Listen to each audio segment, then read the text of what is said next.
like your loan got rejected, but you didn't really know why, or that your resume was filtered out before a human even saw it, those decisions might have been made by AI, not a person.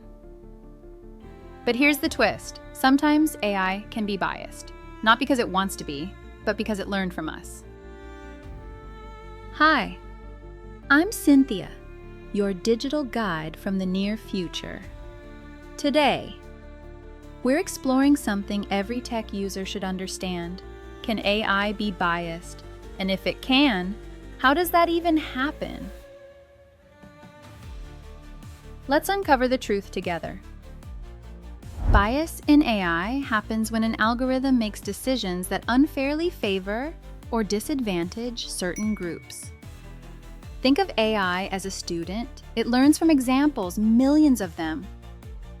But if those examples are unbalanced, the AI inherits that bias. It's not thinking on its own. It's mirroring what it's been shown. Bias can sneak in at any stage, in the data, the design, or even how we interpret the results. If an AI is trained mostly on Western faces, it struggles with others.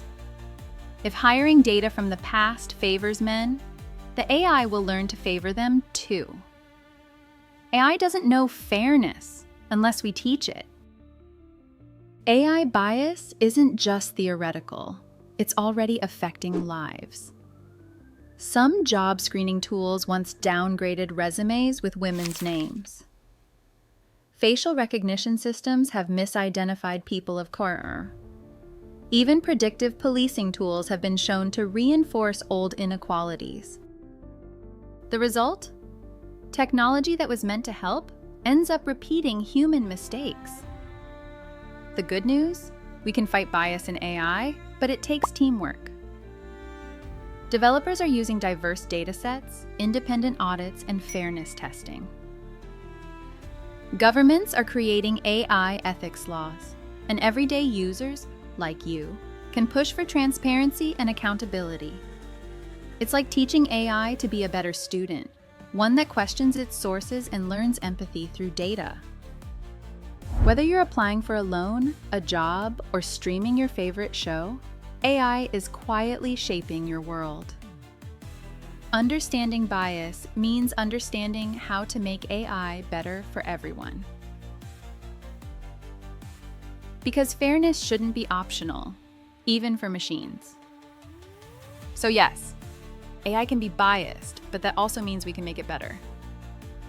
The future of fairness starts with awareness, and that's where you come in. Thanks for watching. Next time, we'll explore how AI is helping doctors diagnose diseases more accurately. Don't forget to like, subscribe, and hit that bell so you never miss an episode. Until next time, stay curious, stay informed, and stay human.